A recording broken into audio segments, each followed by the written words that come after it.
북한이 주도하는 세계 질서의 변화, 지는 해와 뜨는 해.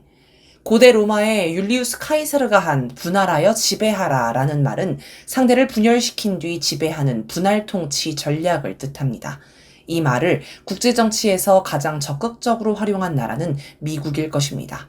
미국 외교를 상징하는 인물인 헨리 키신저 전 국무부 장관은 소련과 중국이 가까워지면 미국에 불리하다는 지론을 펼쳤고 몸소 미중 수교를 주도해 소련과 중국을 분열시켰습니다. 이를 키신저 전략이라 부릅니다. 신범식 서울대 정치외교학부 교수는 2022년 2월 22일 경향신문과 인터뷰에서 냉전 시기 미국이 중공을 자기 편으로 끌어들이며 냉전 구도에서 승기를 잡았다라고 하였습니다. 미국은 중국을 견제하기 위해 베트남과도 손을 잡았습니다. 15년 동안 전쟁을 치른 미국과 베트남은 종전 20년 후인 1995년 수교를 단행하였습니다. 2016년 미국은 베트남의 무기 수출을 전면 허용했는데 남중국해에서 중국과 영유권 분쟁을 하는 베트남을 지원하는 성격이 강했습니다. 2018년에는 미 항공모함이 베트남 다낭항에 입항하기도 했습니다. 베트남은 이런 미국을 등에 업고 중국에 공세를 폈습니다. 최근에는 미국이 러시아와 손을 잡고 중국을 고립시키자는 역키신저 전략이라는 용어도 등장했습니다. 오늘날 미국이 가장 두려워하는 외교 현상은 북중러의 단결입니다. 미국의 국무부, 국방부에서 작성하는 보고서에는 거의 빠지지 않고 이 문제가 등장합니다. 이들 나라의 단결을 깨는 게 미국 외교 정책의 1순위 원칙이라 하겠습니다. 그런데 지난 9월 열린 중국 전승절 행사나 10월 10일 열린 북한의 조선노동당 창건 기념 행사로 확인할 수 있듯 미국의 외교 원칙은 산산조각이 났습니다. 세계의 중심에 북중러가 우뚝 서고 있으며 미국은 세계의 중심에서 변방으로 고립되는 형국입니다. 북중러는 뜨는 해, 미국은 지는 해라는 게 이제는 분명해졌습니다. 여기서 주목할 지점은 이런 국제질서의 변화에서 북한이 결정적 역할을 했다는 것입니다. 한때 대립하던 북한과 러시아, 중국. 2017년 11월 29일 북한이 국가 핵무력 완성을 선포하자 미국은 북한의 핵미사일이 본토로 날아올 수 있다는 안보 불안을 해소하기 위해 북미 정상회담을 했습니다. 그러나 미국이 북미 정상회담을 추진한 목적이 이것만 있었던 건 아닙니다. 중국과의 관계 개선으로 소련을 고립하고 베트남과의 관계 개선으로 중국을 고립하려 했던 것처럼 북한과의 관계 개선으로 중국, 러시아를 고립하자는 목적도 있었습니다.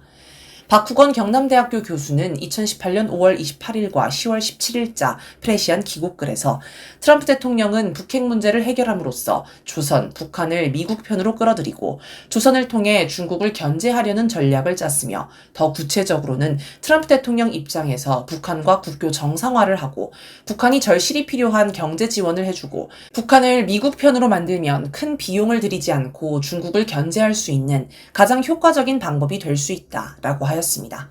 미국이 이게 가능하다고 여긴 건 당시 북중 관계, 북러 관계가 좋지 않았기 때문입니다. 2006년 10월 14일 미국이 유엔 안전보장이사회에서 대북제재 결의안을 통과시킬 때 러시아와 중국은 미국 편에 섰습니다. 중국은 아예 북한에 핵시험을 두고 북한이 제멋대로 행동한다며 불쾌감을 드러내기도 했습니다. 북한은 큰 나라라고 하는 것들이라며 러시아, 중국을 비판했습니다. 2013년 2월 12일 북한의 3차 핵시험 직후 중국 공산당 기관지는 사설을 통해 북한을 비판했고 중국 정부는 독자적인 대북 제재를 시행하기도 했습니다.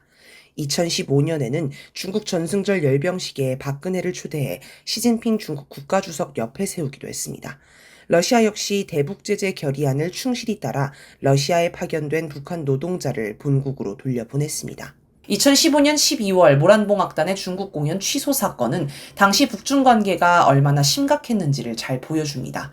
당시 중국은 공연 배경 화면에서 핵 미사일을 빼라고 요구했고 현송월 단장이 토시 하나도 고칠 수 없다라며 공연을 몇 시간 앞두고 급히 철수해버렸습니다.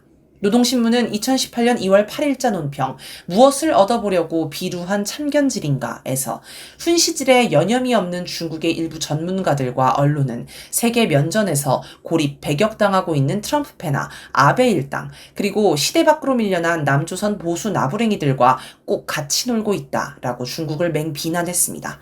북한의 노동신문이 중국 국명을 거론하면서 직접 비판한 것은 매우 이례적인 일입니다.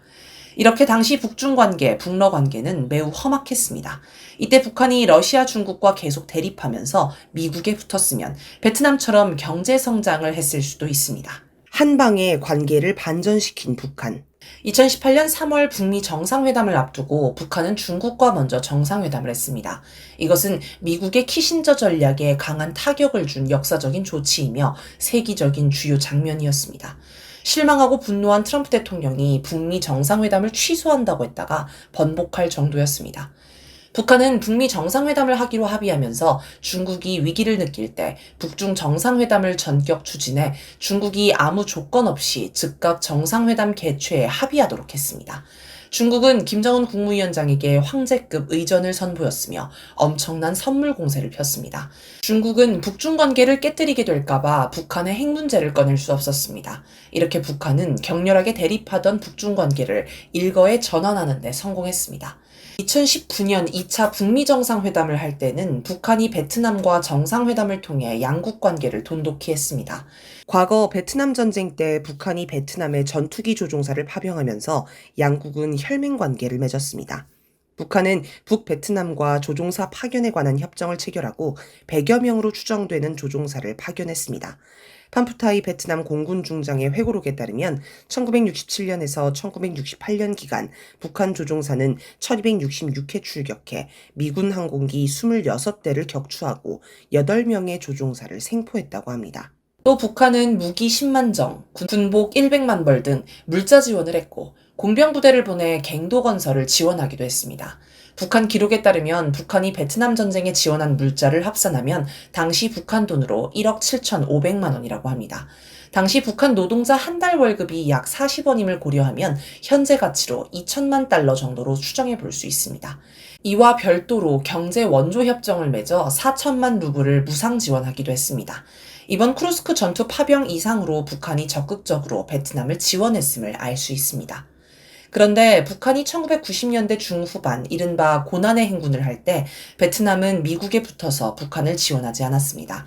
북한은 부족한 식량을 구하기 위해 베트남에 지원을 요청했지만 외면당했다고 합니다. 한마디로 베트남이 북한을 배신한 것입니다. 이런 가운데 2019년 2차 북미 정상회담 장소를 베트남으로 정하고 김정은 국무위원장이 베트남을 방문해 양국 관계를 정상화했습니다.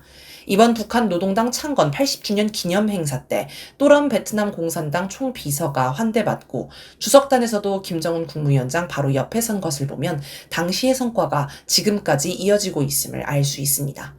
2018년 3월부터 1년 반 사이에 무려 5차례나 북중 정상회담이 열리자 러시아도 북한과 관계 개선에 나섭니다. 이에 2019년 4월 25일 8년 만에 북러 정상회담이 열렸습니다. 이후 북러 관계는 급진전에 쿠르스크 파병을 거치며 최상의 경지에 올라갔습니다. 세르게이 쇼이구 러시아 국가안보회의 서기는 5월 29일 기자회견에서 오랜 시간 우리는 북한이 고립에 빠졌을 때 그저 확립된 규칙, 제재를 따르고 행동했다. 그것은 절대적으로 잘못된 일이었다. 라고 했습니다. 북한 비핵화를 위해 대북 제재에 동참한 걸 반성한 것입니다.